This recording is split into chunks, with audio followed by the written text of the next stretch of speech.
You've been a busy man. I watched the email flow yesterday. Give us a feel. The oil companies, are they back in? Are they back in the production gig? You know, look, the oil companies are, almost all of them in any case, are very keen to get into Iran. But in order to do that, they need two things, Manis. First off, they obviously need the sanctions to be dropped. Maybe they'll get that later in the month.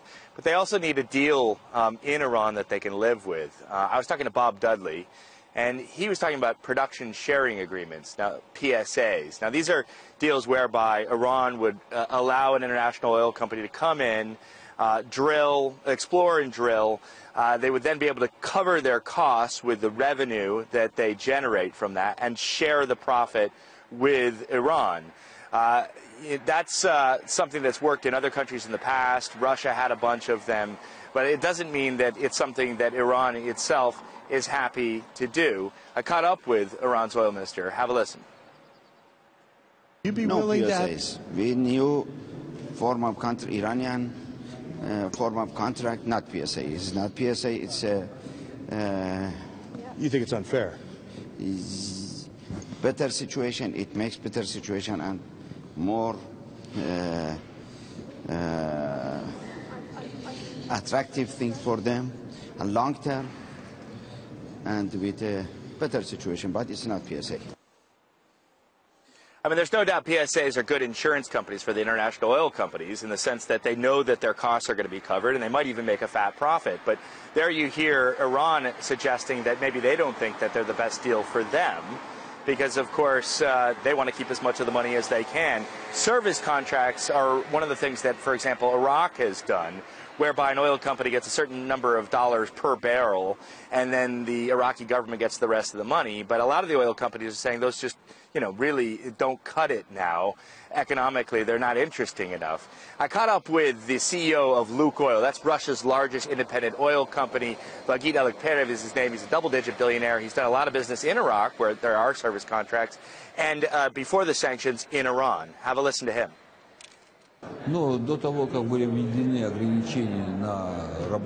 Countries with large oil and gas reserves are beginning to compete with each other. Mexico is opening up and has potential.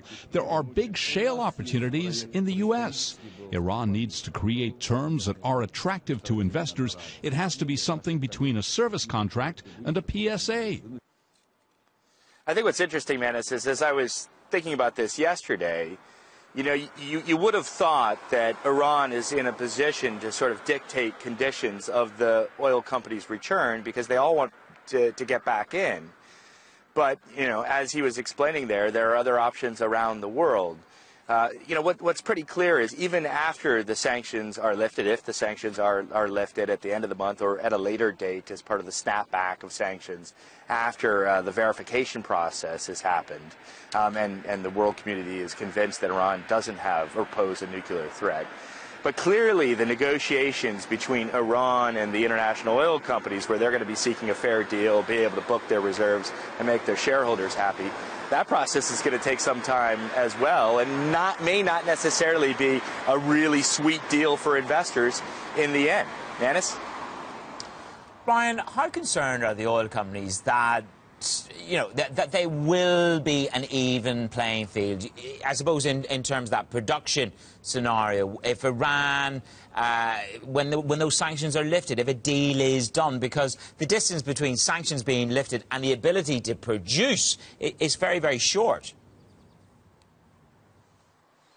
Yeah, you know, one of the things that the oil companies seem to be particularly interested in is how quickly they're going to be able to get in a political sense, right? So you have the Russians on the one hand, the Europeans, the Americans, the Chinese, they all want to get in.